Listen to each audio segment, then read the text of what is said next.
ஆசிரியர்களுக்கு வணக்கம். இன்னைக்கு நம்ம அறிவை விரிவிசை ஷார்ட்கட்டோட பார்க்க போகிறோம். 9th to 12th வரைக்கும் தான் பார்க்குறோம். ஏன் 9th to 12th old question paper எல்லாம் எடுத்து பார்த்தா 80% வந்து சில கொஷின்ஸ் எதுலேருந்து எடுத்திருக்காங்கன்னா இந்த 9th to 12thலேருந்து தான் நிறைய கேட்டிருக்காங்க. அதுவும் இந்த 11th 12thலேருந்து தான் நிறைய கொஷின்ஸ் வந்திருக்கு. அதனால தான் இன்னைக்கு இந்த டாபிக் எடுத்துகிட்டு வந்திருக்கேன். லோயர் கிளாஸ் ஆல்ரெடி நிறைய பேர் படிச்சிருப்பீங்க, அது ஈஸியாக தான் இருக்கும். பட் இந்த ஹையர் கிளாஸில் 9th to 12thலேருந்து தான் அறிவை விரிவிசை பகுதியிலேருந்து ஆசிரியர் பெயர்களும் நூல் பெயர்களும் கேட்குறாங்க. சரிங்களா? இது வந்து என்னால் முடிஞ்ச வரைக்கும் நான் உங்களுக்கு ஷார்ட்கட் சொல்கிறேன். திராவிட மொழிகளின் ஒப்பிலக்கணம், ராபர்ட் கால்டுவெல். இதை எப்படி ஞாபகம் வச்சுக்கலான்னா, ஒப்பிலக்கணம் நமக்கு வந்து கிளாஸில் இலக்கணம் கேட்டால் நமக்கு மற்ற எல்லாமே தமிழில் ஆன்சர் பண்ணிவிடுவோம். ஆனால் இந்த இலக்கணம்னா கொஞ்சம் தடுமாறுவோமா? அப்போ ராபர்ட்டுக்கு இலக்கணத்துலேருந்து கொஷின் கேட்டால் கால் வெல வெலன்னு நடுக்கும். கால்டுவெல் இருக்கா, அப்போ கால் வெல், கால் வந்துட்டு வெல வெலன்னு நடுக்க ஆரம்பிச்சிரும். யாருக்கு? ராபர்ட்டுக்கு. அப்போ திராவிட மொழிகளின் ஒப்பிலக்கணம் அப்படின்னு வரும்போது இலக்கணத்துலேருந்து கொஷின் கேட்டால் ராபர்ட்டுக்கு கால் வெல வெலன்னு நடுக்க ஆரம்பிச்சிரும். நெக்ஸ்ட்டு மொழிபெயர்ப்பும் ஒழிபெயர்ப்பும். மனவை முஸ்தபா. இங்கே வந்து மொழிபெயர்ப்பு கொடுத்துருக்காங்களா, இங்கே முஸ்தபா கொடுத்துருக்காங்களா, இதுதான் ஷார்ட்கட். நீங்கள் ஒரு பாட்டு கேட்டிருக்கீங்களா? முஸ்தஃபா முஸ்தஃபா டோன்ட் வெரி முஸ்தஃபா அப்படின்னு ஒரு சாங் வருது இல்லைங்களா? அதில் ஃபஸ்ட்டு ஸ்டான்ஸா எப்படி வரும்னா இங்கிலீஷில் கொடுத்துருப்பாங்க, டோன்ட் வெரி அப்படின்னு கொடுத்துருப்பாங்க. அப்போ அது இங்கிலீஷ் வேர்டு தெரியாதவங்களாம் என்ன கேட்பாங்க, அதுக்கு மீனிங் என்ன அப்படின்னு சொல்லி கேட்பாங்களா? இந்த கிராமத்தில் வயசாக இருக்கவங்கலாம். அப்போ நம்ம அதை மொழி பெயர்த்து தானே சொல்லணும். டோன்ட் வரினா கவலைப்படாத முஸ்தஃபா அப்படின்னு சொல்லி சொல்கிறாங்கன்னு, அதுதான். அப்போ முஸ்தஃபா அப்படின்னா நமக்கு அந்த சாங் ஞாபகம் வரணும், முஸ்தஃபா சாங்கு. அதை வந்து ஃபஸ்ட்டு இங்கிலீஷில் இருக்கிறதுனால அதை மொழிபெயர்ச்சி தான் சொல்லுவோம். அப்புறம் காலம் நம் தோழன் முஸ்தஃபா, அது நார்மலாகவே நமக்கு வந்துடும். அப்போ அது ஒளிபெயர்ப்பு, அது தமிழில் தானே இருக்குது, அதனால். அப்போ மொழிபெயர்ப்பு ஒழிபெயர்ப்புனா மனவை முஸ்தஃபா. தமிழ்நடை, தமிழ்நடை கையேடு, மாணவர்களுக்கான தமிழ், என் சொக்கன். இதுக்கு ஷார்ட்கட் என்னென்னா கையேடு. கையேடுன்றத கைடுன்னு ஞாபகம் வச்சுக்கோங்க. சொக்கன் அப்படின்றத மக்கன் அப்படின்னு ஞாபகம் வச்சுக்கோங்க. இப்போ தமிழ் கைடு, தமிழ்நடை கையேடு, மாணவர்களுக்கான தமிழ். இப்போ மாணவர்களுக்கு எந்த மாதிரி மாணவர்களுக்கு கைடு தேவைப்படும்? தமிழ் ஈஸியான சப்ஜெக்ட்டு, அந்த சப்ஜெக்ட்டுக்கே கைடு வேணும்னா அப்போ அந்த மக்க பசங்களுக்கு தானே தேவைப்படும். தமிழுக்கு கைடு நாங்கள் எல்லாருமே தாம்மா வச்சு படித்தோம், அப்போ நாங்கள்லாம் மக்காமா அப்படின்னு கேட்குறீங்களா? நானும் தமிழ் கைடு யூஸ் பண்ணி தாங்க படித்தேன், ஷார்ட்கட்டுக்காக சொல்கிறேன். சரிங்களா? தமிழ்நடை கையேடு அப்படின்றது கைடு ஞாபகம் இருந்துச்சுன்னா ஈஸியாக அந்த சொக்கன்றத மக்கன் அப்படின்னு ஞாபகம் வச்சுக்கோங்க, ஈஸியாக இருக்கும். தமிழ்நடை கையேடு, மாணவர்களுக்கான தமிழ், என் சொக்கன். இன்றைக்கி மட்டும் என்னோடய வாய்ஸை கொஞ்சம் அட்ஜஸ்ட் பண்ணிக்கோங்க. ஏன்னா 70% கோல்ட் 30% ஃபீவரிஷாக இருக்கிறதுனால கொஞ்சம் வாய்ஸ் ஒரு மாதிரி தான் இருக்குது. எக்ஸாம் ரொம்ப பக்கத்தில் வந்துடுச்சு, நிறைய பேருக்கு யூஸ்ஃபுல்லாக இருக்குமே அப்படின்றதுக்காக தான் இப்போ வீடியோ போட்டேன். மறக்காமல் ஒரு லைக் போட்டுருங்க. கேர்ள், என்ன உடம்பு சரியில்லைன்னு சிம்பத்தி க்ரியேட் பண்ணி லைக் கேட்குறியா அப்படின்றீங்களா? அப்படிலாம் இல்லைங்க, அப்படியும் வச்சுக்கலாம். கிளாஸ் பார்க்கலாம். இப்போ யூனிட் 2ல் பார்க்க போகிறோம். இதை பொறுத்த வரைக்கும் பார்த்திங்கன்னா மோஸ்ட்லி ஈஸியானதாக தான் இருக்கும், நமக்கு தெரிஞ்ச ஆத்தர்ஸ் தான், அதனால் இதுக்கு அதிக ஷார்ட்கட் தேவைப்படாது. அழகின் சிரிப்பு, பாவேந்தர் பாரதிதாசன், எல்லாருக்குமே தெரியும். தண்ணீர் தண்ணீர், கோமல் சுவாமிநாதன். இதை எப்படி ஞாபகம் வச்சுக்கலாம்னா, சுவாமிக்கு ஃபஸ்ட்டு எதில் அபிஷேகம் பண்ணுவாங்க? தண்ணியில். தண்ணீரை ஊற்றி அபிஷேகம் பண்ணிட்டு தான் அதுக்கப்புறம் மற்றதெல்லாம் செய்வாங்க. இங்கே தண்ணீர் தண்ணீர்னு 2 டைம் இருக்குது, இங்கே தண்ணீர் தேசம்னு இருக்குது. இதை எப்படி நான் ஷார்ட்கட்டாக வச்சுக்கிறது அப்படின்னு முறைக்காதீங்க, நான் சொல்லிடுறேன். சுவாமிக்கு அபிஷேகம் பண்ணும்போது எந்த அபிஷேகம் பண்ணாலும் தண்ணியை தான் ஊற்றுவாங்க. இப்போ குங்குமத்தில் அபிஷேகம் பண்ணாலோ பாலில் தயிரில் எது பண்ணாலும் அந்த அபிஷேகம் முடிஞ்சதும் அடுத்தது தண்ணி ஊற்றிட்டு தான் மற்ற அபிஷேகம் பண்ண ஆரம்பிப்பாங்க. அப்போ தண்ணீர் தண்ணீர், சாமிக்கு அபிஷேகம் பண்ணாவே தண்ணீர் ஃபஸ்ட்டு நிறைய இருக்கணும். அப்போ கோமல் சுவாமிநாதன், ஓகேங்களா? தண்ணீர் தேசம், தண்ணீர் தேசம்னா வைரமுத்து. இது எப்படின்னா தண்ணீர் தேசம், இந்த தேசத்தில் உலகத்தில் எல்லா இடத்துலையுமே தண்ணி இருக்குது. ஏன்னா 3 பங்கு கடலால் தானே சூழ்ந்துருக்கு. அப்போ அதுக்கு கீழே எவ்வளோ முத்து இருக்கும்? நிறையா தானே இருக்கும். அப்போ தண்ணீர் தேசம், 3 பங்கு கடல், தேசம்னா எல்லா நாடுகளையும் ஞாபகம் வச்சுக்கோங்க. அப்போ எல்லாம் தண்ணியிலால் சூழ்ந்துருக்கு, அப்போ அதுக்கு கீழே நிறைய முத்துக்கள் இருக்குது, ஓகேங்களா? வாய்க்கால் மீன்கள், இறை அன்பு. இதுக்கு ஷார்ட்கட் என்னென்னா வாய்க்கால் மீன்கள் தான். இது வந்து இறை அன்புன்னு இருக்கா, இறை ப்ளஸ் அன்பு அப்படின்னு ஞாபகம் வச்சுக்கோங்க. வாய்க்காலில் மீன்கள் போச்சுன்னா அதை வந்து ஈஸியாக நம்ம பிடிச்சிடலாம். ஏரி, ஆறு, கடல் இந்த மாதிரி இடத்துல தான் நம்மளால மீன் பிடிக்கிறது ரொம்ப கஷ்டம். ஆனால் வாய்க்கால்லனா ஈஸியாக பிடிச்சிடலாம்ல. ஆனால் அதுங்களுக்கு மேலே நம்ம ரொம்ப அன்பு செலுத்தி, மீன் மேலே போய் அன்பு செலுத்திடலாமா, என்னம்மா பேசுகிற, பாவம் இல்லை, குட்டி குட்டியாக இருக்குது, இருக்கட்டும் விட்டுறலாம் அப்படி நம்ம விட்டுட்டோம்னு வச்சுக்கோங்க, அதுங்களுக்குலாம் நம்ம எப்படி தெரியும், இறைவன் மாதிரி தெரியும். அப்போ மீன்கள் மேலே நமக்கு அன்பு இருந்துச்சுன்னா அந்த மீன்கள்லாம் நம்மளை என்ன நினைக்கும், இறைவன் பரவாயில்லையே, நம்ம இறைவன்லாம் கிடையாது, அவ்வளோ பெரிய அப்பாட்டக்கர்லாம் நம்ம கிடையாது ஷார்ட்கட்டுக்காக. அப்போ மீனெல்லாம் நினைக்கும், அப்பா நம்மளை விட்டுட்டாங்க அப்படின்னு சொல்லிட்டு. அதுதான் அப்போ வாய்க்கால் மீன்கள் இறை அன்பு. ஏன்னா வாய்க்காலில் மீன் பிடிக்கிறது ரொம்ப ஈஸி. அந்த மீனை கூட நம்ம விட்டுட்டோம்னா நம்ம அதுக்கு வந்து ஒரு கடவுள் மாதிரி தெரியும். அவ்வளோதான். நெக்ஸ்ட்டு மழைக்காலமும் குயிலோசையும். இது வந்து மா கிருஷ்ணன். இது எப்படி ஞாபகம் வச்சுக்கலாம்னா இது ஈஸி தான். இப்போ கிருஷ்ணர் கையில் என்ன இருக்கும், புல்லாங்குழல் இருக்குமா. கிருஷ்ணர் வந்துட்டு புல்லாங்குழல் ஊதுனாருன்னா அவரை சுற்றி மயில்கள், குயில்கள் எல்லாமே வந்து அப்படியே டான்ஸ் ஆடுற மாதிரி, பசுமாடுகள்லாம் அப்படியே வந்து கூட்டமாக நிற்கிற மாதிரி இருக்கும். அப்போ கிருஷ்ணர் புல்லாங்குழல் ஊதிட்டு இருக்காரு. அப்போ வந்து ஒரு நல்ல மழைக்காலம். அப்போ குயிலோசை நல்லா கேட்டுச்சு. அவரோட புல்லாங்குழல் இசைக்கு ஈக்குவலாக குயில்களும் பாட்டு பாடுச்சு அப்படின்றத ஷார்ட்கட்டாக வச்சுக்கோங்க. சரிங்களா? நெக்ஸ்ட் பார்க்கலாம். தமிழர் நாகரிகமும் பண்பாடும் தட்சிணாமூர்த்தி. இது எப்படி ஷார்ட்கட்டாக ஞாபகம் வச்சுக்கலாம்னா, தட்சிணாமூர்த்தினா நம்ம குரு பகவான், அவங்கள ஞாபகம் வச்சுக்கோங்க. குருவோட வேலை என்ன, எல்லாருக்குமே எல்லாமே சொல்லி தரது தான். அப்போ நம்ம தமிழர்களுக்கு நாகரிகமும் பண்பாடும் சொல்லி கொடுத்தவங்க எல்லாமே தட்சிணாமூர்த்தி தான் அப்படின்றத ஷார்ட்கட்டாக வச்சுக்கோங்க. இது ஷார்ட்கட்டுக்காக மட்டுமே, எந்த மதத்தையும் புண்படுத்துவதற்காக அல்ல. என்னை பொறுத்த வரைக்கும் எல்லா மதத்தில் இருக்க காடும் கிரேட்டு தான், எல்லாருக்குமே நல்லா சொல்லியிருப்பாங்க. ஷார்ட்கட்டுக்காக சொல்கிறேன், ஓகேங்களா? அப்போ தமிழர் நாகரிகம், அவங்களுக்கு நாகரிகமும் பண்பாடும் சொல்லி கொடுத்தது தட்சிணாமூர்த்தி அப்படின்றத வச்சுக்கோங்க. நெக்ஸ்ட்டு இதுவும் ஒரே மாதிரி இருக்கும். இது ஃபர்ஸ்ட் ஒன் கேட்டாலோ இல்லை செகண்ட் ஒன் கேட்டாலோ கண்டிப்பாக இந்த 2 ஆப்ஷனுமே கொடுத்துருவாங்க. சரிங்களா? அதனால டிஃப்ரென்ஸ் தெரிஞ்சு படிக்கணும். தமிழக வரலாறும் தமிழர் பண்பாடும்.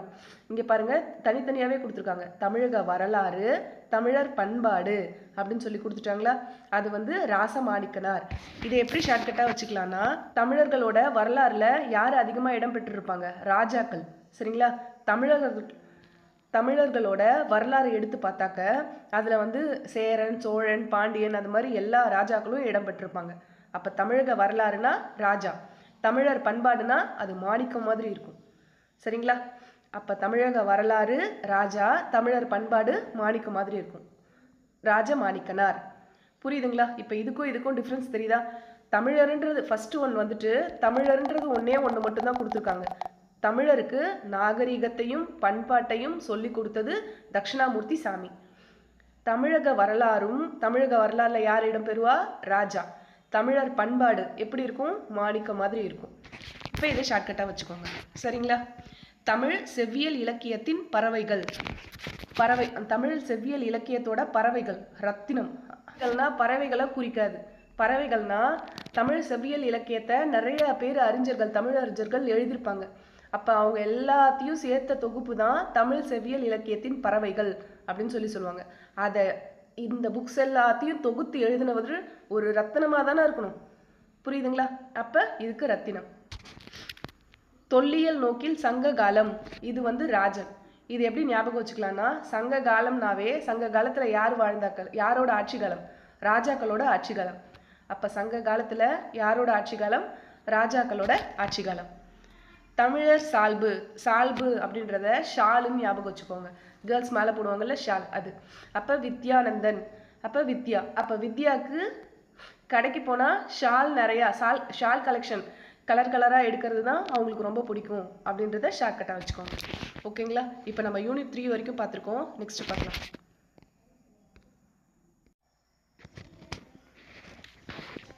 நெக்ஸ்ட்டு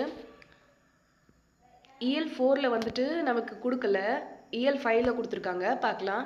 ஓய்ந்திருக்கல் ஆகாது, அதாவது கல்வி சிறுகதைகள். இது எழுதுனது, இதை தொகுத்தது யாருன்னா அரசி ஆதிவள்ளியப்பன். இதுக்கு ஷார்ட்கட்டு தேவைப்படாது, உங்களுக்கு பார்த்தாவே தெரியும். ஓய்ந்திருக்கல் ஆகாது, அதாவது கல்விக்கு ஓய்வுன்றதே கிடையாது, சாகர வரைக்கும் படிக்கலாம். சரிங்களா? அப்போ ஓய்ந்திருக்கல் ஆகாது அப்படின்னா கல்வியை பற்றின சிறுகதைகள். இதை தொகுத்தது யாருன்னா அரசி ஆதிவள்ளியப்பன். இந்த ஆதிவள்ளியப்பனை எப்படி ஞாபகம் வச்சுக்கலாம்னா, இந்த அழவல்லியப்பா குழந்தை கவிஞர் அப்படின்னு சொல்லி படிச்சிருப்போம்ல, அழவல்லியப்பா அவங்கள ஞாபகம் வச்சுக்கோங்க. ஆதி வள்ளியப்பன். அப்போ அவன் குழந்தைகளுக்கு பாடல் எழுதினது அழவல்லியப்பா. அதே சமயம் குழந்தைகளுக்கான கல்வி சிறுகதைகளை எழுதினது ஆதி வள்ளியப்பன் அப்படின்றத ஞாபகம் வச்சுக்கோங்க. முதல் ஆசிரியர் சிங்கிஸ் ஐமாத்தவ். இது எப்படி ஞாபகம் வச்சுக்கலாம்னா, முதல் ஆசிரியர் இப்போ குழந்தைங்க ஸ்கூலுக்கு போன உடனே கொஞ்ச நாளையில் அவங்க வந்து தன்னை தனி டீச்சராக நினச்சிக்குவாங்களா. அப்போ மற்ற குழந்தைங்கள உட்கார வச்சு லீவ் டேஸ்லலாம் பாடம் எடுப்பாங்க. ஒரு சின்ன குச்சியை வச்சுக்கிட்டு செவுத்தில் வந்துட்டு ஏபிசிடி எழுதி ஏ பி அப்படின்னு சொல்லுவாங்களா. அப்போ அவங்க சொல்லித்தர்றது எப்படி இருக்கும்? சிங்கிஸ்கான் மங்கிஸ்கான் அப்படின்ற மாதிரி இருக்கும். அதாவது சிங்கி மங்கி பேச்சு பேசுவாங்க, அதாவது செல்லமாக பேச்சு பேசுவாங்க அப்படின்றத ஞாபகம் வச்சுக்கோங்க. இப்போ ஒரு ஷார்ட்கட்டு நீயும் சொல்கிற பாருமா அப்படின்றீங்களா? எங்கே பண்ணுறது, நமக்கு ஞாபகம் வரணுமே, அதுக்காக தான். அப்போ முதல் ஆசிரியர் சிங்கிஸ் அப்படின்றத ஞாபகம் வச்சுக்கோங்க. அந்த குழந்தைங்க உச்சரிக்க இயலாமல் ஒரு அழகு தமிழில் பேசுறது சிங்கிஸ்கான் மங்கிஸ்கான் மாதிரி இருக்கும் அப்படின்றத ஞாபகம் வச்சுக்கோங்க. கல்வியில் நாடகம். கல்வியில் நாடகம் போடக்கூடாது. கல்வி நான் படிக்கிறேன் அப்படிங்கிற மாதிரி ட்ராமா பண்ணிட்டு இருந்தோம்னா, படிக்கிற விஷயத்தில் ட்ராமா பண்ணால் வீட்டில் ஒரு பிரளயமே வந்துடும் அப்படின்றத ஷார்ட்கட்டாக வச்சுக்கோங்க. ஏன்னா பையன் படிக்கிறேன்னு ஏமாத்திட்டே வந்துட்டு பப்ளிக் எக்ஸாமில் மார்க் ஒழுங்காக எடுக்கலன்னா அண்ணாகும் ஒரு பெரிய பிரளயமே வந்துடும். வீட்டில் கண்டிப்பாக கேட்பாங்க, என்ன பிள்ளைய பார்த்துட்டேன் இப்படி மோசமாக மார்க் வாங்கியிருக்கு அப்படின்னு திட்டுவாங்கல்ல. அதான் மலாலா கரும்பலகை யுத்தம். லாலான்றத நானா அப்படின்னு வச்சுக்கோங்க. அதாவது கரும்பலகை யுத்தம். போர்டில் யாராவது வந்து எழுதுங்க அப்படின்னு சொல்லிட்டா இந்த சின்ன லோயர் கிளாஸில் இருக்க குழந்தைங்களா நான் எழுதுறேன் மிஸ் அப்படின்னு ஓடி வந்து எழுதுவாங்களா. அதாவது பிளாக் போர்டுக்கு ஒரு பெரிய சண்டே நடக்குமா, மிஸ் நான் ஃபஸ்ட்டு எழுதுறேங்க மிஸ், நான் தாங்க மிஸ் வந்தேன் அப்படின்னு சொல்லுவாங்கல்ல, அதே தான். அப்பா அம்மா இங்கே லாலான்றத நான் எழுதுறேன் அப்படின்றத ஞாபகம் வச்சுக்கோங்க. நெக்ஸ்ட் பார்க்கலாமா.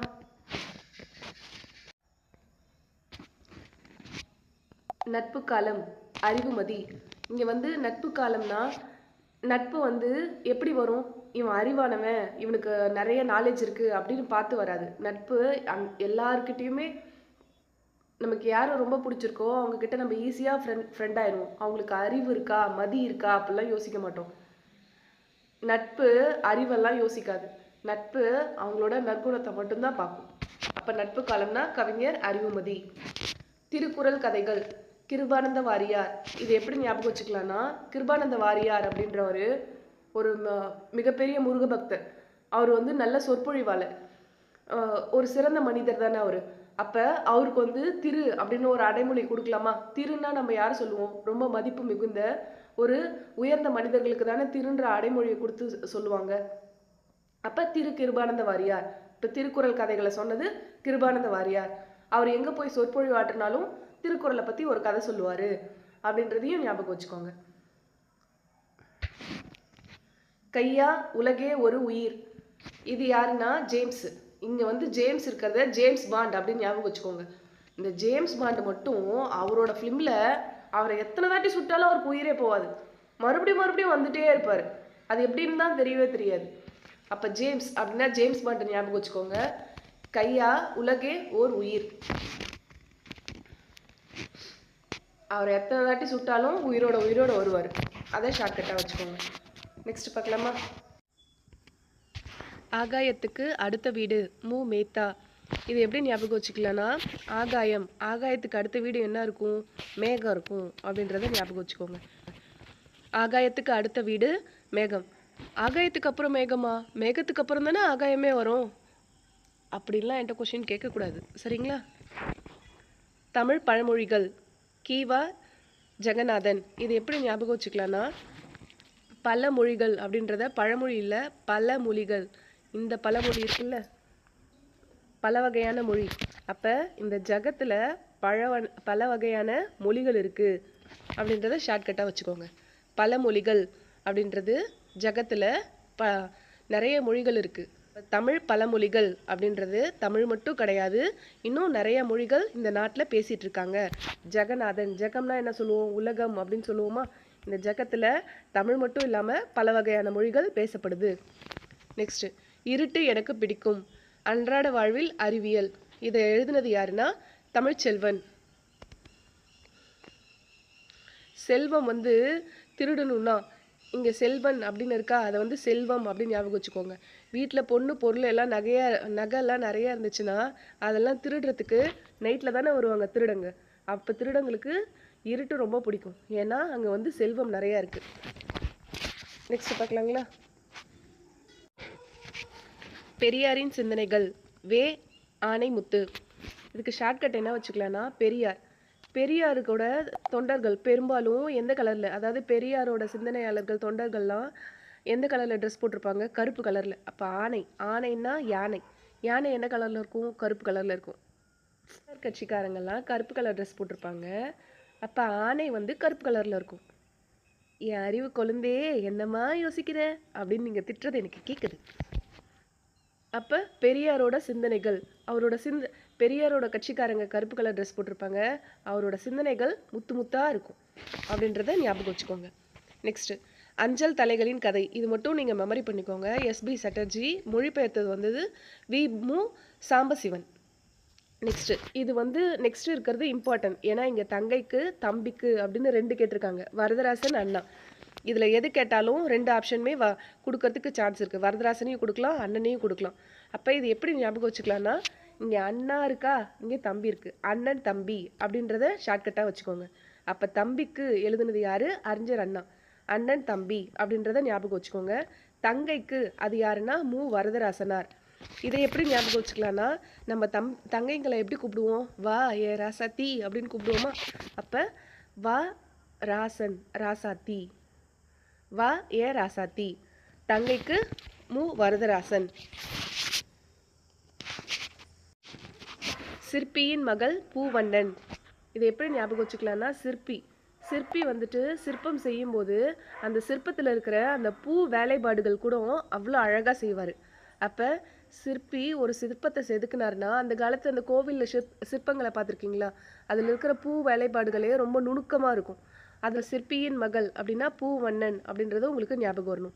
அப்பா சிறுவனாக இருந்தபோது ரஸ்க் ரொம்ப பிடிக்கும். அப்பாவுக்கு சின்ன பிள்ளையா இருக்கும்போது அவர் நல்லா ரஸ்க்கு சாப்பிடுவார். என்ன ரஸ்க்கு? அலெக்சாண்டர்ன்ற ஒரு ரஸ்க்கு. அந்த பிராண்ட் பேர் அலெக்சாண்டர்னு ஞாபகம் வச்சுக்கோங்க. அப்பா சிறுவனாக இருந்தபோது ரஸ்க்கு ரொம்ப பிடிக்கும்.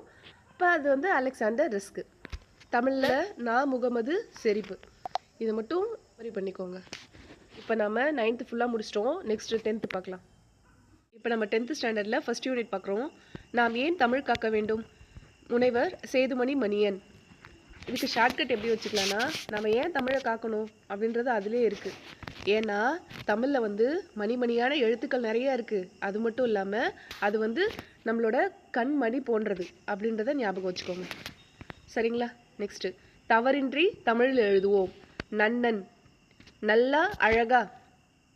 நன்னன் அப்படின்றத நல்லா அழகா அந்த மாதிரின்றத ஞாபகம் வச்சுக்கோங்க. அப்போ தவறின்றி தமிழில் எழுதுவோம், நல்லா எழுதுவோம். பச்சை நிழல், உதய சங்கர். இது எப்படி ஞாபகம் வச்சுக்கலாம்னா, உதயம்னா என்னது? சூரிய உதயம். அப்போ சூரியன் வந்துருச்சுன்னா பச்சை மரம், அதாவது பசுமையாக இருக்கிற மரத்தில் தானே நிழல் இருக்கும். நல்ல வெயில் வந்துருச்சுன்னா பாருங்க, நல்ல பசுமையாக இருக்கிற மரம் தான் அடர்ந்த நிழலை தரும். சரிங்களா? இலைகளே இல்லாமல் பசுமையாக இல்லாமல் காஞ்சி போன மரத்தில் நிழல் கிடைக்குமா? கிடைக்காது. அப்போ பச்சை நிழல், பசு மரத்தில் நிழல் எப்போ கிடைக்கும்? உதய சங்கர். உதயம்னா என்ன? சூரியன் வந்துச்சுன்னா நிழல் வரும் அப்படின்றத ஞாபகம் வச்சுக்கோங்க. சரிங்களா? திருக்குறள் தெளிவுரை, வ.உ. சிதம்பரனார். இது வந்து நம்ம புக்லேயே இருக்கு. சிதம்பரனார் தான் திருக்குறள் தெளிவுரை அப்படின்ற நூலை எழுதினாரு அப்படின்னு சொல்லிட்டு. சரிங்களா? அப்போ இது ஈஸியாக தான் இருக்கும். சிறுவர் நாடோடி கதைகள், கி. ராஜநாராயணன். இது எப்படி ஞாபகம் வச்சுக்கலாம்னா, சின்ன பசங்களோட நாடோடி கதைகள். அதாவது சின்ன பசங்கள்லாம் கதைகள் சொல்ல ஆரம்பிச்சாக்க, சின்ன குழந்தைங்களுக்கு கதைகள் சொல்லும்போது பெரும்பாலும் அதில் வந்து எப்படி ஸ்டார்ட் பண்ணுவாங்க? ஒரு ஊரில் ஒரு ராஜா இருந்தார் அப்படி தானே ஸ்டார்ட் பண்ணுவாங்க. அதுதான். அப்போ சிறுவர் நாடோடி கதைகள், சிறுவர்களுக்கு கதை சொன்னாவே அதை வந்து ராஜா கதை தான் ஃபஸ்ட்டு ஆரம்பிப்பாங்க அப்படின்ற மாதிரி ஞாபகம் வச்சுக்கோங்க. சரிங்களா? ஆறாம் திணை அப்படின்னா மருத்துவர் கு. சிவராமன். இது எப்படி ஞாபகம் வச்சுக்கலாம்? திணைனா திணை அரிசி. சிவராமன்னா வேற யாரும் இல்லை, ஒருத்தர் கொஞ்சம் ஃபேட்டாக ஒருத்தர் வந்துட்டு கம்பு நல்லது, சோளம் நல்லது, சிறுதானிய உணவு எடுத்துக்கோங்க அப்படின்னு சொல்லிட்டே இருப்பார்ல, அதுதான். ஆறாம் திணை அப்படின்ற நூலை எழுதினது மருத்துவர் சிவராமன், சித்தா டாக்டர் அவர். சரிங்களா? அப்போ திணை அரிசி சாப்பிட்றது உடம்புக்கு ரொம்ப நல்லது அப்படின்னு சொன்னது யாரு? சிவராமன் டாக்டர். ஓகேங்களா? குயில் பாட்டு பாரதியார். இது உங்க எல்லாருக்குமே தெரியும். இது ஈஸி தான். அதோ அந்த பறவை போல முகமது அலி. இது எப்படி ஞாபகம் வச்சுக்கிறீங்கன்னா, பறவை மனிதர் நம்ம சயின்ஸ்ல படிச்சிருப்போம்ல. இப்போ டெட்டுக்கு படிக்கலனாலும் நாம ஸ்கூல் படிக்கக்குள்ள நம்ம படிச்சிருப்போம். பறவை மனிதர் யாருன்னா சலீம் அலி. ஐ திங்க் சலீம் அலி தான். அலின்னு லாஸ்டா வரும் அவரோட பேரு. அதை ஞாபகம் வச்சுக்கோங்க. அதோ அந்த பறவை போல. அப்போ பறவைன்னு வந்தாவே இந்த முகமது அலி, இந்த அலின்றது ஞாபகம் வரணும். ஓகேங்களா? நெக்ஸ்ட், உலகின் மிக சிறிய தவளை ராமகிருஷ்ணன். இது எப்படி ஞாபகம் வச்சுக்கலாம்னா, ராமருக்கு ஹெல்ப் பண்ணது என்னது? அணில் தானே. ஆனால் ராமகிருஷ்ணருக்கு சிறிய தவளை ஹெல்ப் பண்ணுச்சு அப்படின்றத ஷார்ட்கட்டாக வச்சுக்கோங்க. அப்போ ராமர் அப்படின்னு வருது இல்லை, அப்போ ராமருக்கு அணில், ராமகிருஷ்ணர்னு சிறிய தவளை, உலகின் மிக சிறிய தவளை. அந்த நூல் எழுதுனது எம் ராமகிருஷ்ணர். ஈஸியாக இருக்குங்களா? நெக்ஸ்ட் பார்க்கலாம். பஞ்சபூதங்களின் அறிவியல் கதைகள். நீலமணி. இது எப்படி ஞாபகம் வச்சுக்கிறீங்கன்னா, பஞ்சபூதங்கள் பஞ்சபூதங்கள் என்ன சொல்லுவோம்? நிலம், நீர், காற்று அப்படி சொல்லுவோம்ல. அப்போ இங்கே நீல அப்படின்றத நிலம் அப்படின்னு ஞாபகம் வச்சுக்கோங்க. இப்போ பஞ்சபூதங்கள் அப்படின்னாவே ஃபர்ஸ்ட்ல வர்றது நிலம். இப்போ நீலமணி. திருக்குறள் தெளிவு. பஞ்சபூதங்களின் அறிவியல் கதைகள் நீலமணி. அன்றாட வாழ்வில் அறிவியல் தமிழ்ச்செல்வன். இதை மட்டும் கொஞ்சம் மெமரி பண்ணிக்கோங்க. காலம். காலம் நமக்கே தெரியும். காலத்தை பற்றி சொன்னவர் இந்த ஐன்ஸ்டீனுக்கு அடுத்தது ஒரு மிகப்பெரிய சயின்டிஸ்டாக யாரை பார்க்குறோம்னா ஸ்டீஃபன் ஹாக்கிங். அப்போ காலம்னா ஸ்டீஃபன் ஹாக்கிங். நெக்ஸ்ட் பார்க்கலாம். சிறந்த சிறுகதைகள் 13. நீங்கள் கோஸ்ட் படம்லாம் பார்த்துருக்கீங்களா? அதில் வந்து இந்த 13ன்ற நம்பர் வந்து கோஸ்ட் நம்பர் அப்படின்னு சொல்லுவாங்க. அது வந்து நிறைய பெரிய பெரிய ஹோட்டல்ஸ் எல்லாம் அந்த 13 நம்பரே இருக்கிற மாதிரி பண்ண மாட்டாங்க. அந்த நம்பர் வந்து நியூமராலஜி படி அது வந்து ராசி இல்லாத நம்பர் அப்படின்ற மாதிரி சொல்லுவாங்க. அப்போ 13ன்றது ஒரு நெகட்டிவ் ரோலா. அப்போ இங்கே வள்ளி அப்படின்றத வில்லி அப்படின்றத ஞாபகம் வச்சுக்கோங்க. அப்போ வில்லி கண்ணன் அப்படின்னா 13வது நம்பர். முறைக்கக்கூடாது. சரிங்களா? ஷார்ட்கட்டுக்காக வள்ளிக்கண்ணன். அப்போ வள்ளின்றத வில்லி அப்படின்னு ஞாபகம் வச்சுக்கோங்க. அப்போ 13னாவே நெகட்டிவ். 13னா நெகட்டிவ்னு நான் சொல்லலை, பேசிக்காகவே நியூமராலஜியில் இருக்குது. அதுக்காக சொல்ல வந்தேன். ஓகேங்களா? குட்டி இளவரசன். குட்டி இளவரசன் யார்? ஸ்ரீராம். அதாவது ராமர். அவர் ஞாபகம் வச்சுக்கோங்க. அவர் ஒரு இளவரசனாக தானே இருந்தார். அதுக்கப்புறம் தான் ராஜாவா அரியணையருக்குள்ள நிறைய ப்ராப்ளம் வந்து அப்புறம் ஃபைனலாக ஆனார். அப்போ குட்டி இளவரசன் ஸ்ரீராம். ஆசிரியரின் டைரி. தமிழில் எம்பி அகிலா. இங்கே ஆசிரியர் இருக்கா, அப்போ ஆர் வருது அப்படின்றத ஞாபகம் வச்சுக்கோங்க. அகிலா ஆசிரியரோட டைரியை பற்றி பார்க்க போகிறோம். நெக்ஸ்ட் பார்க்கலாம். தக்கையின் மீது 4 கண்கள். கந்தசாமி. இது எப்படி ஞாபகம் வச்சுக்கலாம்னா, தக்கைனா என்னது? தக்கை எப்படி இருக்கும்? அதை பிரித்து பார்த்தோம்னா ஒன்றுமே இருக்காதுல்ல. ஒரு மாதிரி சக்கை மாதிரி சொல்லுவாங்கள்ல, தக்கையாட்டம் இருக்குது, காற்றே இல்லாமல் இருக்குது, அந்த பொருள் வந்து வெயிட்டே இல்லாமல் இருக்குது அப்படின்றதானே தக்கன்னு சொல்லுவாங்க. அதாவது இது வந்து வட்டார வழக்கு. அப்போ கந்தசாமி அப்படின்னு இருக்கிறது கந்தல். அப்படின்றது கந்தல் அப்படின்னு ஞாபகம் வச்சுக்கோங்க. அப்போ தக்கையை பிரித்து பார்த்தா கந்தலாக இருக்கும், ஒன்றுமே இருக்காது. அதுதான் இதுக்கான ஷார்ட்கட்.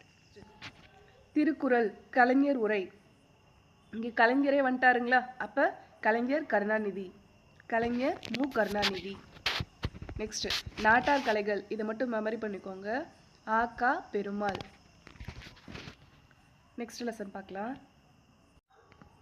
என் கதை. நாமக்கல் வே. ராமலிங்கம். இது எப்படி ஞாபகம் வச்சுக்கலாம்னா, ராமர்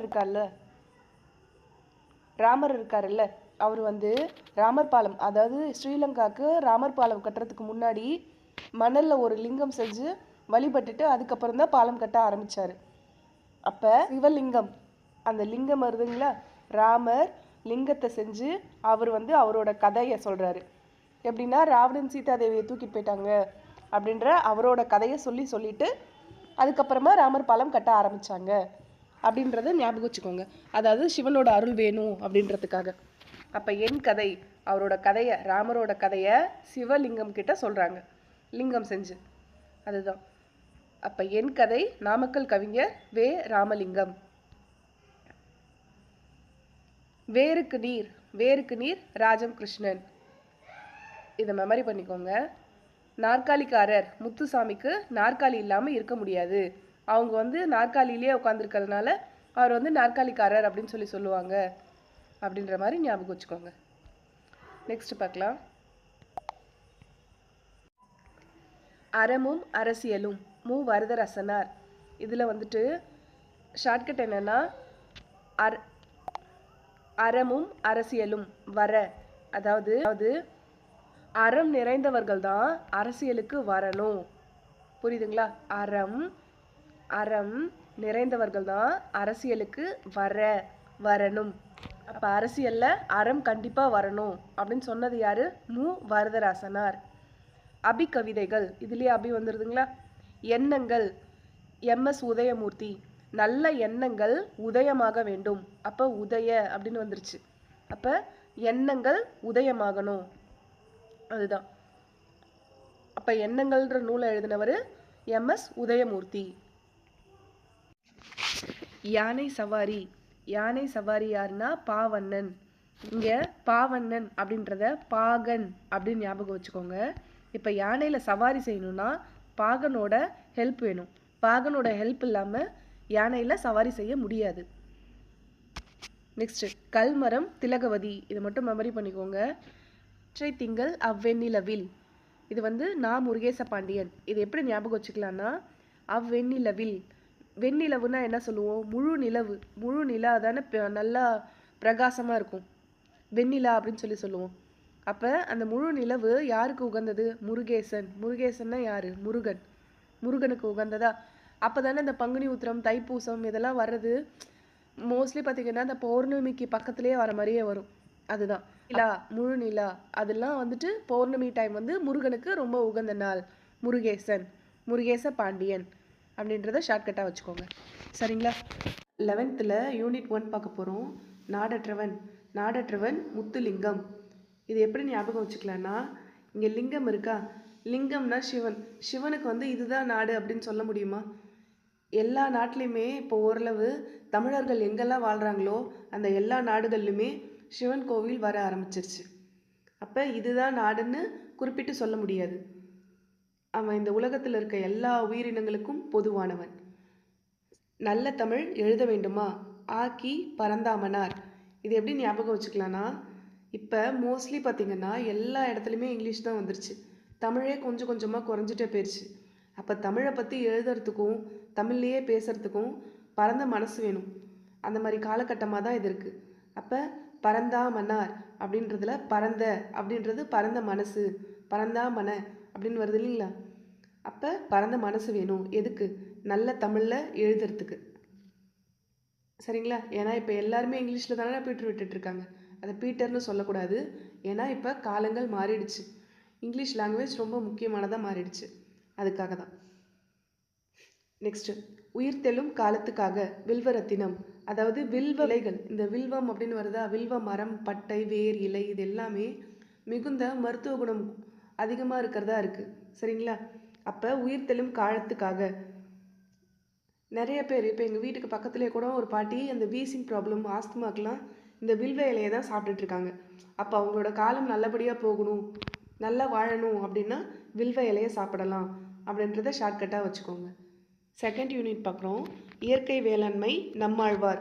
இது எல்லாருக்குமே தெரியும், ஈஸி தான். இயற்கை வேளாண்மைனா நம்மாழ்வார். பனைமரமே பனைமரமே சிவ சுப்பிரமணியனார். இங்கே சுப்பிரமணியன் அப்படின்னு இருக்கா? அது யார்? முருகன். முருகனுக்கு உகந்த மாதம் கார்த்திகை மாதம். அந்த கார்த்திகை மாதத்தில் இந்த பனை மரத்துலேருந்து வர அந்த பிளாக் கலரில் ஒரு பூ இருக்கும், அதை எடுத்து கார்த்திகை சுற்றுவாங்களா? கார்த்திகை மாதம்னாவே அதுக்கு ஏதோ எக்ஸாக்டாக ஒரு நல்ல பேர் சொல்லுவாங்க, திருக்கார்த்திகை சுற்றுறது. அது எனக்கு ஞாபகம் வரலை, தெரிஞ்சால் நீங்கள் கமெண்ட்டில் சொல்லுங்கள். இப்போ சுப்பிரமணியன்னா முருகன். முருகனுக்கு கார்த்திகை மாதத்தில் அந்த பனை மரத்தில் இருக்கிற பூவை சம்திங் ஏதோ கறி அதெல்லாம் ஆட் பண்ணி அதை ஏதோ செய்வாங்க, நான் பார்த்துருக்கேன். பட் எனக்கு எக்ஸாக்டாக அது பேர் தெரியல.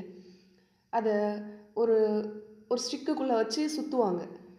அப்போ அதுக்கு பனை மரம் ரொம்ப அவசியமாக தேவைப்படும். அப்போ எல்லோரும் தேடுவாங்க. வட்டார வழக்கில் அதுக்கு அழகாக ஒரு பேர் இருக்குது, அதுதான் எனக்கு தெரியல. அப்போ பனைமரமே பனைமரமேனா சுப்பிரமணியனாருக்கு அதுலேருந்து ஒரு திருக்கார்த்திகை சுற்றுவாங்க அப்படின்றத ஷார்ட்கட்டாக வச்சுக்கோங்க. யானைகள் அழியும் பேருயிர், இதை சொன்னது யாருன்னா முகமது அலி யோகானந்தன். இந்த முகமது அலி உங்களுக்கு ஞாபகம் இருக்குங்களா? ஏன்னா நம்ம ஏற்கனவே 10th பார்த்தோம். அதுவும் அந்த பறவை போல, அந்த நூலோட ஆசிரியர் முகமது அலி. அப்போ பறவைன்னு வந்திருந்தா சலீம் அலியை ஞாபகம் வச்சுக்கோங்க அப்படின்னு சொல்லியிருந்தேன். இங்கே பாருங்கள், பறவை உலகம் சலீம் அலி வந்துட்டாருங்களா? அந்த பறவை மனிதர் சலீம் அலி தான், அப்படி தான் சொல்லுவாங்க. அப்போ பறவை உலகம்னா சலீம் அலி, இங்கே யானைகள் அழியும் பேருயிர் முகமது அலி. இது அப்படியே நீங்கள் தனியாக கூட எழுதி வச்சுக்கோங்க. என்னென்னா அதோ அந்த பறவை போல அப்படின்னு வந்துச்சுன்னா முகமது அலி, யானைகள் அழியும் பேருயிரும் முகமது அலி, பறவை உலகம் சலீம் அலி. ஓகேங்களா? இது மூணுத்தையும் நீங்கள் எழுதி வச்சுக்கிட்டிங்கன்னா எப்படி கேட்டாலும் உங்களால் ஆன்சர் பண்ணிட முடியும். இதுக்கு ஷார்ட்கட் என்ன வச்சுக்கலான்னா, யானையை பார்த்தாவே யோகம் அப்படின்னு சொல்லுவாங்களா? கழுதையை பார்த்தா தானே யோகம் சொல்லுவாங்க. நீ மாற்றி சொல்கிற, நான் நம்ப மாட்டேன் அப்படின்னு சொல்லாதீங்க. கோவிலெல்லாம் யானைகள் வச்சுருப்பாங்கல்ல, யானைகள் ஆசீர்வாதம் பண்ணால் யோகம் அப்படின்னு சொல்லுவாங்களா? அதுதான். அப்போ யானைகள் அப்படின்னா யோகானந்த்.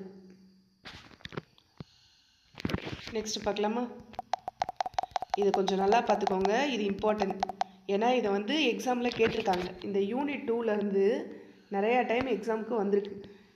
டிஎன்பிசிலையுமே கேட்டிருக்காங்க. அப்போ இயற்கை வேளாண்மை நம்மாழ்வார், பனைமரமே பனைமரமேனா நமக்கு சுப்பிரமணியனார் அவங்க ஞாபகம் வரணும் கார்த்திகை மாதத்தில். யானைகள்னா முகமது அலி, யோகானந்த் யானை ஆசீர்வாதம் பண்ணால் யோகம். நெக்ஸ்ட்டு பறவை உலகம் அப்படின்னா சலீம் அலி. ஓகேங்களா? நெக்ஸ்ட் பார்க்கலாமா? சிந்துவெளி பண்பாட்டின் திராவிட அடித்தளம் ஆர் பாலகிருஷ்ணன். இதை மட்டும் மெமரி பண்ணிக்கோங்க. காவடி சிந்து அண்ணாமலையார். இதை கூட சொல்லுவாங்கள்ல, காவடி சிந்துவின் தந்தை, அந்த நூலோட தந்தை யாருன்னா அண்ணாமலையார். அப்போ காவடி யாருக்கு எடுப்பாங்க? முருகனுக்கு எடுப்பாங்க. அப்போ முருகனோட அப்பா அண்ணாமலையார், சிவன். ஈஸியாக இருக்குங்களா? நெக்ஸ்ட்டு வாடிவாசல்னால் இந்த ஜல்லிக்கட்டு நடக்கிறப்ப காளமாடுகளை திறந்து விடுவாங்கள்ல, அந்த காளமாடுகள்லாம் எந்த வழியாக வருதோ அதை தான் வாடிவாசல் அப்படின்னு சொல்லுவாங்க. அப்போ வாடிவாசல்னா செல்லப்பா காளை கிட்ட சொல்லுவாங்க, நீ போப்பா, நீ போய் ஜெயிச்சுட்டு வந்துருப்போ அப்படின்னு சந்தோஷமாக அனுப்புறது. அப்போ வாடிவாசல்னா செல்லப்பா, காளைக்கிட்ட செல்லமாக சொல்கிறோம் அப்படின்றத ஷார்ட்கட்டாக வச்சுக்கோங்க. எழுத்து இதழ் தொகுப்பாசிரியர் கி.ஆ. சச்சிதானந்தன். இது மோஸ்ட்லி எங்கேயும் கேட்ட மாதிரி தெரியல, அதனால சும்மா பார்த்து வச்சுக்கோங்க. மறைக்கப்பட்ட இந்தியா எஸ். ராமகிருஷ்ணன். இது எப்படி ஞாபகம் வச்சுக்கலான்னா, கிருஷ்ணர்னாவே என்ன பண்ணுவார்? நிறைய குறும்பு பண்ணுவார். சரிங்களா? இப்போ லேட்டஸ்ட் கிருஷ்ணனாக இருந்தால் என்ன பண்ணுவார்? இந்தியா மேப்பையே மறைச்சிட்டாரு அப்படின்றத ஷார்ட்கட்டாக வச்சுக்கோங்க. மறைக்கப்பட்ட இந்தியா. அப்போ வேர்ல்டு மேப்லேருந்து இந்தியாவையே அவர் மறைச்சிட்டாரு. யார்? ராமகிருஷ்ணர். இது கூட புராணத்தில் ஒரு கதை இருக்குது. கிருஷ்ணர் மண் சாப்பிட்ருவார் அப்படின்னக்குள்ளே அவங்க அம்மா சொல்லுவாங்க, நீ மண் சாப்பிட்டியானக்குள்ளே நான் சாப்பிட்லம்மான்னு போய் சொல்லுவார். அப்போ உன்னோட மவுத்து, அந்த வாய் திறந்து காட்டு, மவுத்தை ஓப்பன் பண்ணு அப்படின்னு சொல்லும்போது அவர் வாயை திறந்து காட்டுவார். அப்போ பார்த்தா அவரோட வாய்க்குள்ளே ஒரு உலகமே சுற்றிட்டுருக்கும். அவர் உலகத்தையே மறைச்சி வச்சுருக்காரு. அதுதான். அப்போ மறைக்கப்பட்ட இந்தியா கிருஷ்ணர் ஞாபகம் வச்சுக்கோங்க. பிரபஞ்சன் சிறுகதைகள் பிரபஞ்சன்தான். நெக்ஸ்ட்டு சிவானந்த நடனம் ஆனந்த குமாரசுவாமி. இது எப்படி ஞாபகம் வச்சுக்கலான்னா, சிவன் தாண்டவம் ஆடுனா, அதாவது சிவன் டான்ஸ் பண்ணா, நடனம் ஆடுனா, குமாரசுவாமிங்கிறவங்க முருகர், அவர் ஆனந்தமாக பார்ப்பார். அப்போ சிவானந்த நடனம் ஆனந்த குமாரசுவாமி. தஞ்சை பெருவுடையார் கோயில் ராசேஸ்வரம் கோயில் நுட்பம் குடவாயில் பாலசுப்பிரமணியனார். இது உங்களுக்கு ஈஸியாகவே இருக்கும். தஞ்சை பெரிய கோயில், அந்த கோயிலோட நுட்பம் இதெல்லாம் வந்ததுனாவே அது சிவன் தானே. அப்போ அந்த நூலை எழுதினது அவங்களோட பையன் பாலசுப்பிரமணியன். அதிகமாக பார்த்திங்கன்னா இந்த முருகேசன், குமாரசுவாமி இது எல்லாத்தையும் முருகன் சொல்கிறதுக்கெல்லாம் நீங்கள் பேரை கரெக்டாக பார்த்து வச்சுக்கோங்க. ஏன்னா இதெல்லாம் ரொம்ப இம்பார்ட்டன்ட். அதனால் பேரை மட்டும் நல்லா கவனமாக படித்து வச்சுக்கோங்க. இந்த ஷார்ட்கட்டு அப்படின்றதெல்லாம் நம்ம படிக்கிறதுல ஒரு பார்ட்டு தான், இது மெயின் கிடையாது. நாம் கொடுத்துருக்கிற நூலோட ஆசிரியர் பேரை நமக்கு நல்லா தெரியணும். நம்ம மறந்து போகிற சமயத்தில் இந்த ஷார்ட்கட்டு நமக்கு கை கொடுக்கும், அவ்வளோதானா ஒழிய இந்த ஷார்ட்கட்டை மட்டும் முழுசாக நம்பிட்டு போகாதீங்க. ஏன்னா இப்போ இங்கே பாலசுப்ரமணியன், குமாரசுவாமி, முன்னாடியும் நம்ம பார்த்துருக்கோம் முருகருக்கு அந்த முருகேச பாண்டியன், இந்த மாதிரிலாம் பேர் நிறைய வருது. இந்த மாதிரி பேர்கள் கொடுத்துட்டாங்கன்னா நம்ம மாட்டிப்போம். நாலுமே முருகனுக்கு ரிலேட்டடான பேராக கொடுத்துட்டா மோஸ்ட்லி அந்த மாதிரி கொடுக்க மாட்டாங்க. சப்போஸ் 4ல் 2 அந்த மாதிரி கொடுத்துட்டாங்கன்னா நம்ம லைட்டாக கன்ஃபியூஸ் ஆகும். அதனால தான் சொல்கிறேன், பேரை வந்து அதுக்கு நல்லா பார்த்து வச்சுக்கோங்க. ஏன்னா ஷார்ட்கட்டு தானே, நாம் மட்டும் போட்டு விட்டுறலாம் அப்படின்றது என்னோட நோக்கம் கிடையாது. எல்லாரும் நல்ல மார்க்ஸ் வாங்கணும். அதில் இருக்கிற ட்ராபேக்ஸும் நான் சொல்லணும்ல, அது என்னோட கடமை தான். அதுக்காக தான் நான் சொல்கிறேன். புரியுதுங்களா? நெக்ஸ்ட் பார்க்கலாம். நான் சொல்ல வர்றது உங்களுக்கு புரிஞ்சிருக்கும்னு நினைக்கிறேன். ஜீவா வாழ்க்கை வரலாறு, கே பாலதண்டாயுதம். ஜீவானா யாருன்னு தெரியுங்களா? ஜீவான் ஒரு சுதந்திர போராட்ட தியாகி. இவர் ரொம்ப ஃபேமஸானவர். ஆனால் இவரை பற்றி நிறையா வந்து புக்கில் கொடுக்கல. நம்ம வந்து காந்தி, நேரு இவங்களை பற்றி தான் நம்ம நிறைய படிச்சிருக்கோம். ஆனால் நிஜமாலுமே கப்பலோட்டிய தமிழனுக்கு ஈக்குவலாக, வஉசிக்கு ஈக்குவலாக புகழப்பட வேண்டியவர் இந்த ஜீவாவும் தான். சரிங்களா? அப்போ இந்த ஜீவாவோட வாழ்க்கை வரலாறை எழுதினது பாலதண்டாயுதம். இது எப்படி ஷார்ட்கட்டாக ஞாபகம் வச்சுக்கலான்னா, தண்டமாக இருக்கிறவங்கெல்லாம் அந்த ஜீவா சாரோட ஜீவா ஐயாவோட வாழ்க்கை வரலாறை கேட்டால் வீரமாயிருவாங்க. ஏன்னா அவர் அவ்வளோ நல்லது பண்ணியிருக்காரு நம்ம நாட்டுக்காக, அதாவது நம்ம தமிழகத்துக்காக. சரிங்களா? அப்போ ஜீவா வாழ்க்கை வரலாறு, கே பாலதண்டாயுதம். நெக்ஸ்ட்டு சொல்லாக்கம் மறைமலை. இதை மெமரி பண்ணிக்கோங்க. நெக்ஸ்ட் பார்க்கலாம். மனைவியின் கடிதம், ரவீந்திரநாத் தாகூரின் சிறுகதைகள். மோபே தானா குமாரசுவாமி. இங்கே மோபேனா மொழிபெயர்ப்பு. அதாவது ரவீந்திரநாத் தாகூர் வந்து நிறைய சிறுகதைகள் எழுதியிருக்காரு.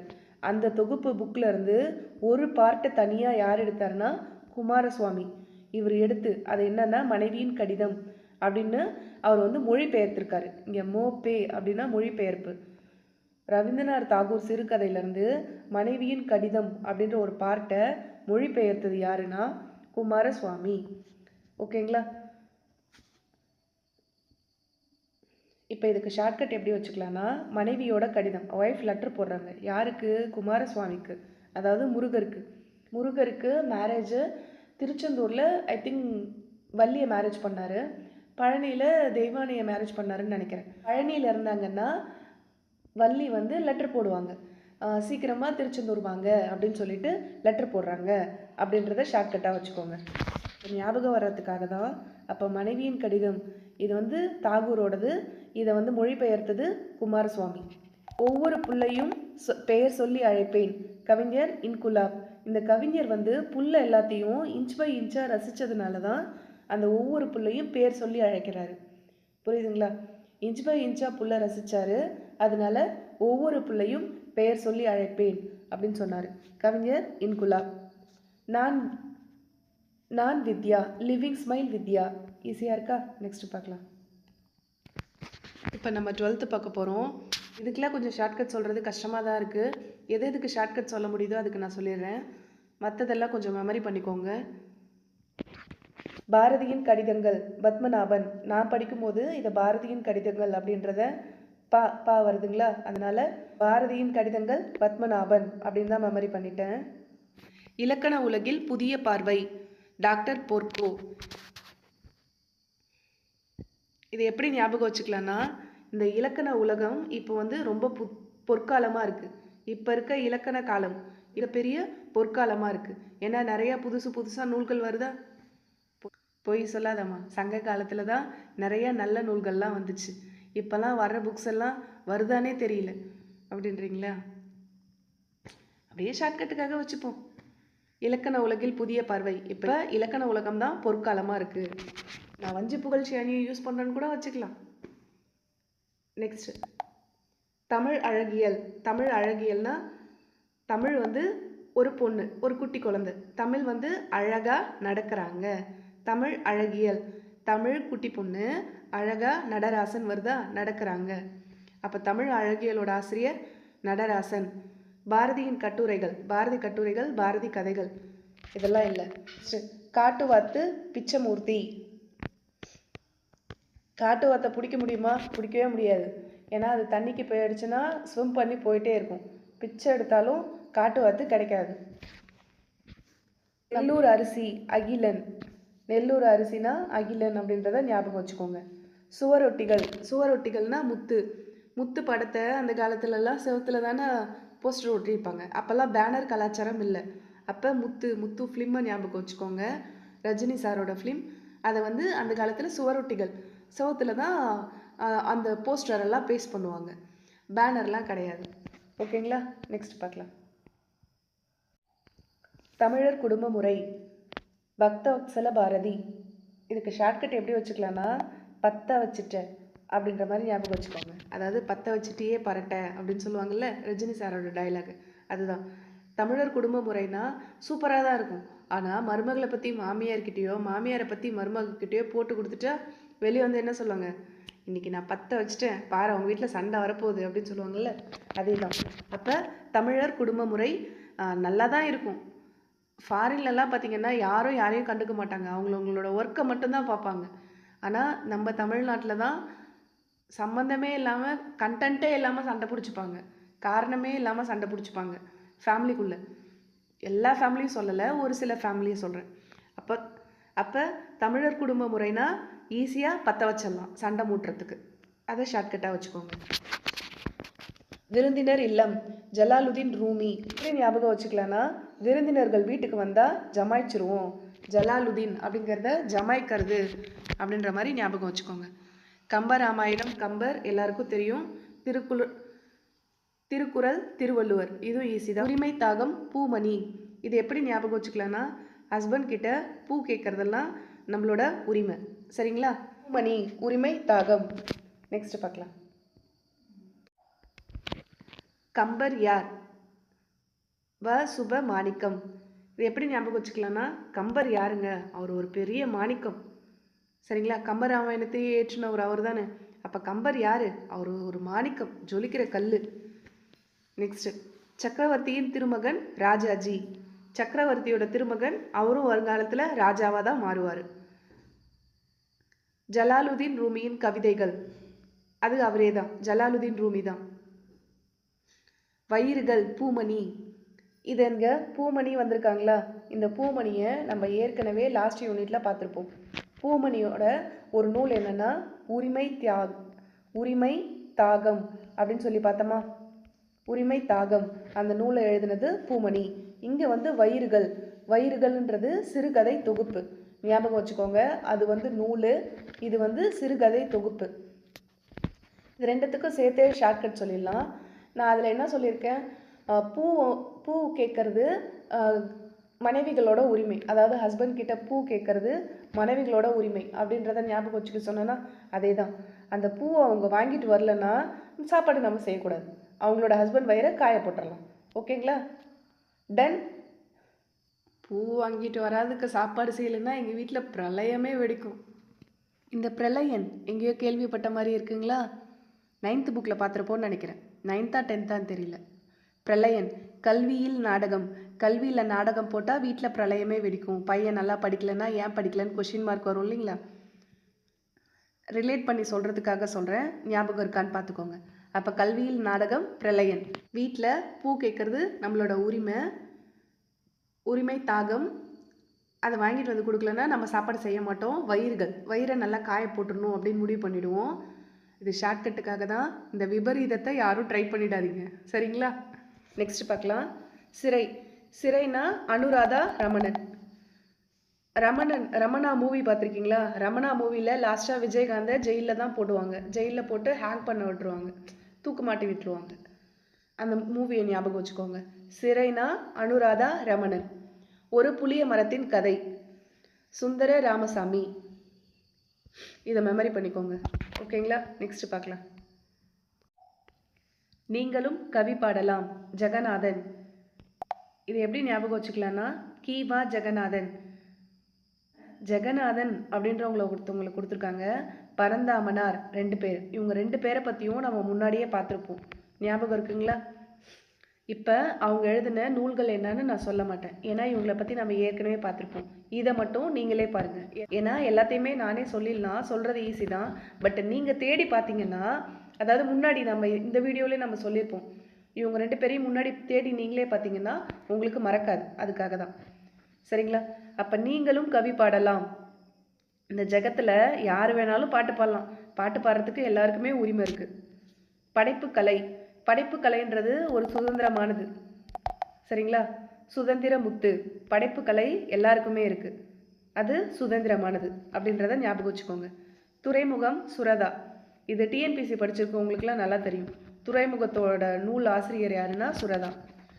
இதுவரை, இப்போ எக்ஸாம் எழுதிட்டுருக்கோன்னா டக்குன்னு நமக்கு என்ன தோணும், இது வரைக்கும் டைம் என்னாச்சு, நம்ம எழுதிட்டே போயிட்டுருக்கோம், டைம் தெரியலையே அப்படின்னு யோசிப்போம்ல, அதுதான் இதுவரை. இது வரைக்கும் மணி என்ன தெரில, இல்லை இப்படி கூட ஞாபகிச்சுக்கலாம். இவ்வளோ நேரம் படிச்சுட்ருக்கோம், டைம் என்ன இப்போ அப்படின்னு யோசிக்க தோணும்ல, அதுதான். கவிஞராக, பரந்தாமனார். கவிஞருக்கு பரந்த மனசு இருந்தால் தான் இயற்கையை பற்றி, ஓவியத்தை பற்றி, இல்லை கோவிலை பற்றி அழகழகாக கவிதைகளை ஏற்ற முடியும் அப்படின்ற மாதிரி ஞாபகம் வச்சுக்கோங்க. சரிங்களா? நெக்ஸ்ட் பார்க்கலாம். ஒரு குட்டி தீவின் வரைபடம், இது வந்து சிறுகதை. ஒரு குட்டி தீவின் வரைபடம், இது வந்துட்டு ஒரு சிறுகதை தொகுப்பு. எழுதுனது தோப்பில் முகமது மீரான். இதை எப்படி ஞாபகம் வச்சுக்கலாம்னா,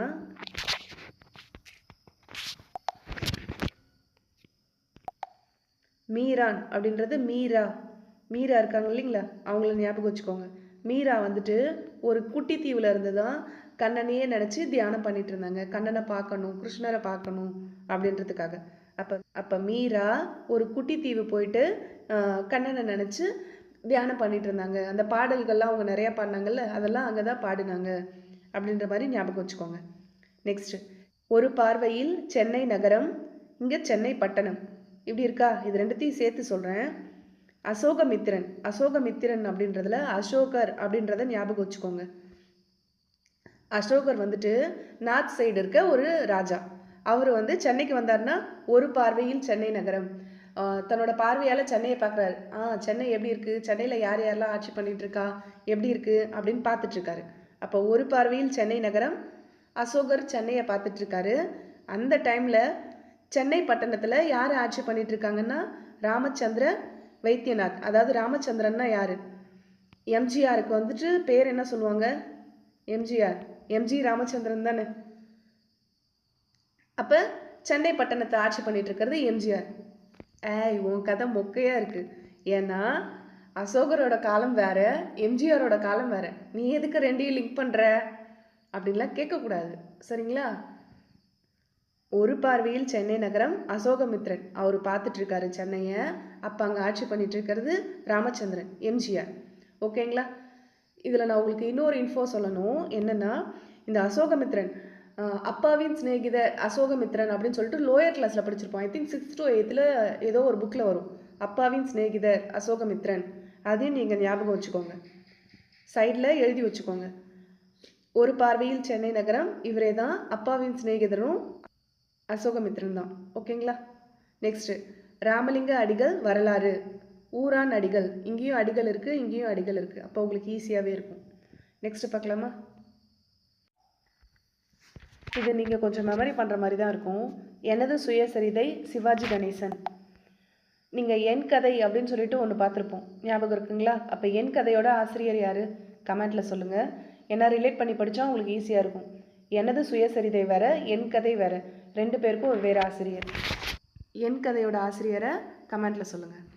மெய்ப்பாடு தமிழ் அண்ணல், இதை மெமரி பண்ணிக்கணும். காப்பிய தமிழ் காசிராசன். காப்பியம், அந்த காலத்தில் காப்பியங்கள்லாம் ராஜாவை பற்றி தான் அதிகமாக சொல்லியிருக்கு, ராசன். இப்போ காப்பிய தமிழ் காசிராசன். அம்ஷன் குமார் சினிமா ரசனை. பாலிவுட் ஆக்டர்ஸ் நேம்ஸ் எல்லாம் பார்த்துருக்கீங்களா? ஷாருக் கான், சல்மான் கான், கிருத்திக் ரோஷன், அப்புறம் ஷேஃப் அலி கான். இந்த நேமே டிஃப்ரெண்ட்டாக இருக்குல்ல, அது மாதிரி தான் இங்கே அம்ஷன் குமார். இந்த நேமும் டிஃப்ரெண்ட்டாக இருக்கா? அப்போ சினிமா ரசனை ஈஸியாக வந்துடும். அஜய் பாலா உலக திரைப்பட வரலாறு, இது ஞாபகம் வச்சுக்கோங்க. செழியன் உலக சினிமா, இது வந்து 1-2 பேசும் படம். கடவுளும் கந்தசாமி பிள்ளையும், புதுமை பித்தன். இது எப்படி ஞாபகம் வச்சுக்கலாம்னா, பித்தன், பித்தன்னா யாரை சொல்லுவோம், சிவனை சொல்லுவோம். பித்தா பிறை சூடி பெருமாளே அப்படின்னு ஒரு பாட்டு இருக்கு இல்லைங்களா, அந்த பாட்டு எனக்குமே ரொம்ப பிடிக்கும், சிவாஜி சாரோட சாங்கு. அப்போ கடவுள், கடவுள்னா சிவன், சிவன் ப்ளஸ் கந்தசாமி பிள்ளை. கந்தசாமி பிள்ளைனா முருகரா. அப்போ கடவுளும் கந்தசாமி பிள்ளையும் பித்தன், புதுமை பித்தன். பித்தன்னா அது சிவனையும் குறிக்கும். ஷார்ட்கட்டுக்காக ரிலேட் பண்ணிக்கோங்க லைட்டாக. ஓகேங்களா? நெக்ஸ்ட் பார்க்கலாம். இது எல்லாத்தையும் ஒரு கிளான்ஸ் பார்த்து வச்சுக்கோங்க. இதில் வந்துட்டு இது 3 தான் இம்பார்ட்டன்ட்டு. இது இம்பார்ட்டன்ட் தான், ஜஸ்ட் ஒரு கிளான்ஸ் பார்த்து வச்சுக்கோங்க. தொல்தமிழ் எழுத்துக்கள் ஒரு அறிமுகம் நடராசன். முச்சந்தி இலக்கியம் வெங்கடாஜலபதி. கல்வெட்டு அது வந்து ஒரு இதழ் தான். கல்வெட்டுக்கள் சொல்லும் கோயில் கதைகள் குடவாயில் பாலசுப்ரமணியனார். இப்போ கல்வெட்டு அந்த மாதிரி வந்ததுனாவே குடவாயில் வந்துருமா அப்படின்ற மாதிரி ஞாபகம் வச்சுக்கோங்க. நீர்க்குமிழி, நீர்க்குமிழின்றது கே பாலச்சந்தர். இவர் வந்து ஃபிலிம் டைரக்டர். நீர்க்குமிழின்னு ஒரு ஐ திங்க் படம் இருக்குன்னு நினைக்கிறேன். சரிங்களா? இப்போ நீர்க்குமிழி கே பாலச்சந்தர். வெள்ளை இருட்டு, வெள்ளை இருட்டுன்னா இன்குலாப். குலோப் ஜாம் வெள்ளை கலரில் இருக்கும் அப்படின்ற மாதிரி ஞாபகம் வச்சுக்கோங்க. குலாப் வருதா, அப்போ குலோப் ஜாம் வெள்ளை கலரில் இருக்கும். அதை வந்து நைட்டில் இருட்டில் தான் போயிட்டு அம்மாவுக்கு தெரியாமல் திருடி சாப்பிடுவோம் அப்படின்ற மாதிரி ஷார்ட்கட் வச்சுக்கோங்க. உமா சந்திரன், உமா சந்திரன் முள்ளும் மலரும். இதில் இருக்கிறத மோஸ்ட்லி நீங்கள் மெமரி பண்ணுற மாதிரி தான் இருக்கும். தமிழர் வளர்த்த அழகு கலைகள் ஒரு கிளான்ஸ் இது எல்லாத்தையும் பார்த்து வச்சுக்கோங்க. மயிலை சீனி வெங்கடசாமி. இது எப்படி ஞாபகம் வச்சுக்கலான்னா, கலைகள் தமிழர்களோட கலைகள்லாம் என்னது? மயிலாட்டம், ஒயிலாட்டம், கரகாட்டம், தப்பாட்டம், இந்த மாதிரி நிறையா பார்த்துருப்போம்ல. 8th புக்கில் இருக்குதுன்னு நினைக்கிறேன். அப்போ அது எழுதுனது மயிலை சீனி வெங்கடசாமி. அப்போ இங்கே மயிலை அப்படின்னக்குள்ளேயே மயிலாட்டம் வந்துடுதா. சாமி, சாமினா மோஸ்ட்லி இந்த கலைகள் எல்லாமே சாமிக்கு முன்னாடி கோயிலில் தான் இந்த கலைகளை நடத்துவாங்க. சரிங்களா? மாறுபட்டு சிந்திக்கலாமா, மாறுபட்டு சிந்திக்கலாமா சாலமன். இங்கே சாலமன் பாப்பையா இருக்காருல்ல, அவரை ஞாபகம் வச்சுக்கோங்க. அவர் தானே மாறுபட்டு சிந்திச்சு டிவியில் வந்து டெய்லி ஒவ்வொரு திருக்குறள் காலைல சொல்லிட்டு இருப்பாரு. அப்போ இப்போல்லாம் சொல்கிறாரா என்னன்னு தெரியல, இப்போல்லாம் டிவியை பார்க்கறதில்ல. மாறுபட்டு சிந்திச்சு அவர் திருக்குறள் சொன்னதுனால நிறையா பேருக்கு திருக்குறள் ரீச் ஆச்சு. இங்கே சாலமன் பாப்பையா வரமாட்டார், நான் ஷார்ட்கட்டுக்காக சொல்கிறேன். சாலமன், ஓகேங்களா? 7 பெருவள்ளல்கள் ஜெகநாதன். இங்கேயும் வந்துட்டாருங்களா? கீவா இங்கேயும் வந்துட்டார். கமெண்ட்டில் எனக்கு கண்டிப்பாக ஜெகநாதனோட இந்த 3 நூல்களை லைனாக சொல்லுங்கள். சரிங்களா? பக்கத்தில் 7 பெருவள்ளல்கள் இருந்தாங்க. நம்ம தமிழ்நாட்டிலேயே கடை 7 வள்ளல்கள் அப்படின்னு சொல்லுவோம்ல. அப்போ தமிழ்நாடு நம்ம ஜெகம் அப்படின்ற மாதிரி ஞாபகம் வச்சுக்கோங்க. ஜெகத்தில் 7 பெரிய வள்ளல்கள் இருந்தாங்க. புலவர் சே சுந்தரனார், இவரோட நூல் தான் ரட்சண்ய யாத்திரிகம். ரட்சண்ய யாத்திரிகம் இதை ஃபஸ்ட்டு நம்ம நல்லா தெரிஞ்சுக்கணும். ரட்சண்ய யாத்திரிகத்தை எழுதுனது H.A. கிறிஸ்டினனார். இது நம்ம ஏற்கனவே படிச்சிருப்போம். அது வந்து ஜான் பன்யன் அப்படின்ற ஒரு ஆங்கில நூலை ஜான் பன்யன் அவங்க எழுதின நூலை தழுவி எழுதப்பட்டது தான் ரட்சண்ய யாத்திரிகம். சரிங்களா? கிறிஸ்துவ நூல் அப்படின்னு சொல்லுவாங்க. ஞாபகம் இருக்குங்களா? ஆனால் இங்கே வந்து நமக்கு புலவர் சே சுந்தரராசன் அப்படின்னு கொடுத்துருக்காங்க. இது ரெண்டுத்துக்கும் டிஃப்ரென்ஸ் பார்த்து வச்சுக்கோங்க. நமக்கு வந்து மோஸ்ட்லி யாத்திரிகத்தோட ஆசிரியர் யாருன்னு கேட்டால் இந்த கிறிஸ்துவ நூல் அதை எழுதினது அவர் தான். இங்கே சே சுந்தரராசன் இது கொடுத்தாலும் போட்டுருங்க. டிஃப்ரென்ஸ் தெரிஞ்சுக்கோங்க, அதுக்காக தான் சொல்ல வரேன். காவியம் கண்ணதாசன், இது நம்ம லோயர் கிளாஸ்லேயே படிச்சிருப்போம். கோபால கிராமம் இதுவும் படிச்சிருப்போம். கி ராஜநாராயணன் லோயர் கிளாஸில் இருக்குது. பால்வீதி அப்துல் ரஹ்மான் இதுவுமே இருக்குது. வீரபாண்டிய கட்டபொம்மன் ராமநாதன், இதை மட்டும் மெமரி பண்ணிக்கோங்க. இந்த வீடியோவை நான் ரெடி பண்ணவே எனக்கு 2 days ஆச்சு. இதில் என்னோடய உழைப்பு ரொம்ப அதிகம். மறக்காமல் உங்கள் ஃப்ரெண்ட்ஸ்க்கு ஷேர் பண்ணுங்கள். நல்லதே செய்வோம், நல்லதே நடக்கும். நன்றி.